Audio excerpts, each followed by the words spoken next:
up, Allie? It's day 2 of TechCrunch Disrupt New York. And I'm sitting here with Sean Rad. You just got off stage. Yes. You were with Jordan Crooked. Yes. She was putting you in the hot seat. We are literally in the physical hot seats now. You guys don't know, but there's these very, very radiating warm lights. Don't we look good and angelic? We're suffering for our art. Yeah. So I'm going to try my best not to ask you the same questions that Jordan asked you, because I know she was very interested in the the Tinder Plus model. Yep. And also not only how that's going and how you sort of weight age into that algorithm, but also the concept of not wanting people to swipe right too much. Yeah. All right, so even though I said I wasn't going to ask you those questions, I guess my question is sort of an extension of hers is, who are the people who don't have enough confidence in themselves that they want to swipe right on everyone just to see who might like them back? Well, I think, a lot of what social is this feedback loop that makes you feel recognized and gets you attention. I mean, you think about Instagram, think about how much effort we put into getting more likes by creating better content and whatnot. And I think on Tinder there's this element of, I'm looking at great content and I want to see who reciprocates and who sort of connects with me based on what I'm putting out there, which is myself. And it's not that people are there's a very small percentage of our audience that actually right swipe a lot. Yeah. It's more of over the course of a day, we just want you to be a little more mindful. And I think the thing is, most people don't even see this.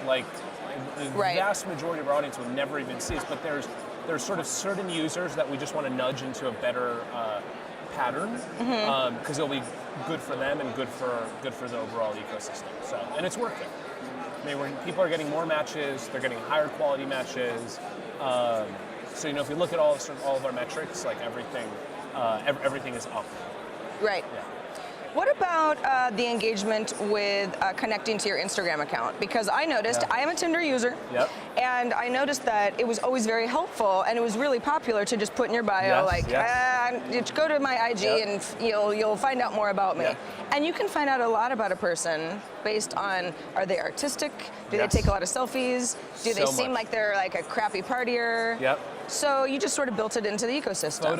Photos say so much about who we are and what photos we choose to put out there and curate, and so here's something that nobody knows that we haven't talked about.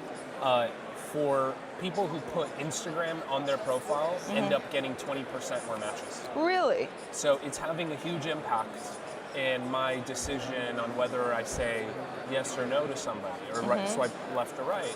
Because like you said, it gives me so much more information. It's served as a great conversation starter. So people who have Instagram on their profiles also have an increased level of communication with their matches, because there's more to talk about. So I think it's been transformative for us, actually. Do you think that it is more successful than, say, moments that are built into Tinder? I think it's different. Moments are more about starting a conversation on what I am doing right now and sort of creating a reaction, versus Instagram is more about who I am. Right. Over a longer course of my life, and how I want to be represented, and that gives me conversation starters. So I think they both do the same thing in the sense they act as agents to start conversations, but different types of conversations, and they're effective in different ways. So I live in San Francisco. Before I came to New York, I knew I was going to be here for a couple of weeks for work.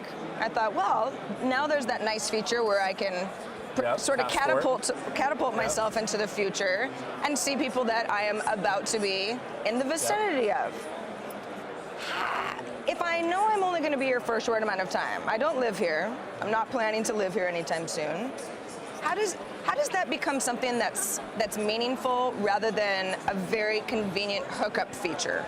Well, there's so many long-term, long-distance relationships.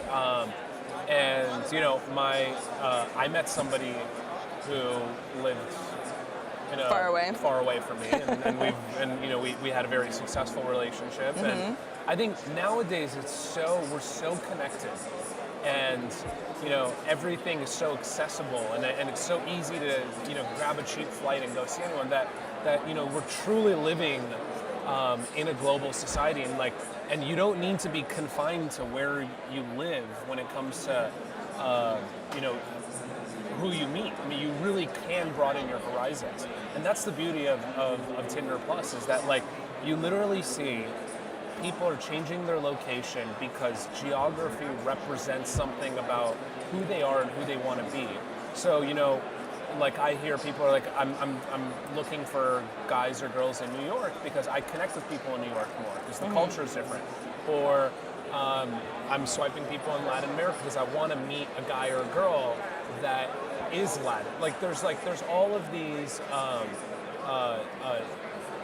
sort of, when you look at a global audience, there's all of these use cases and desires, and it really just expands your horizons. It's great. When Tinder first launched, it was obviously very popular because everybody liked the swipe functionality, which is now built into all sorts of stuff. Yes. So you've started a movement, a physical movement.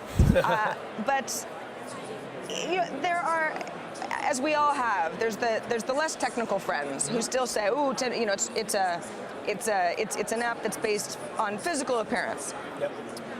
Do you still get, as people who've been working on Tinder for a long time, do you still get a little bit of that vibe, or do you feel like we've all understand it? We've all kind of resigned to the fact that sometimes first impressions are physical.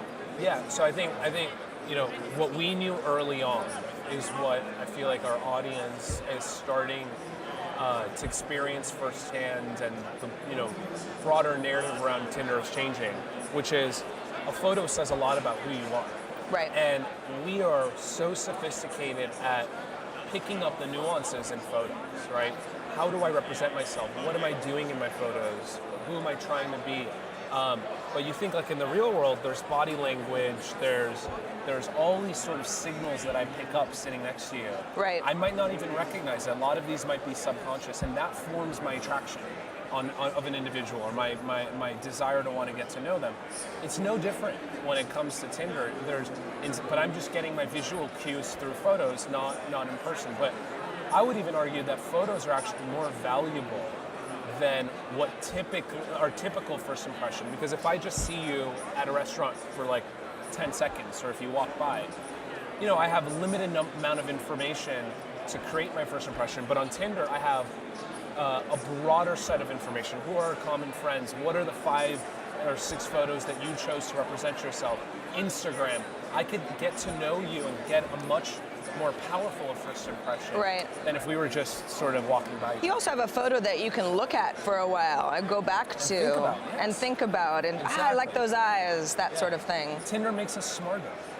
Speaking of photos, I have noticed in the past that sometimes if I tend to swipe right on someone who looks a certain way, dark hair, brown eyes, bald, whatever, I start to see more of that. Is there some facial recognition thing going on behind the scenes? Can't talk about that, but there's a lot. There's a lot that we take into consideration when we're recommending people to you, and some of those are explicit signals, like the things you tell us, what age group are you looking for, gender and whatnot.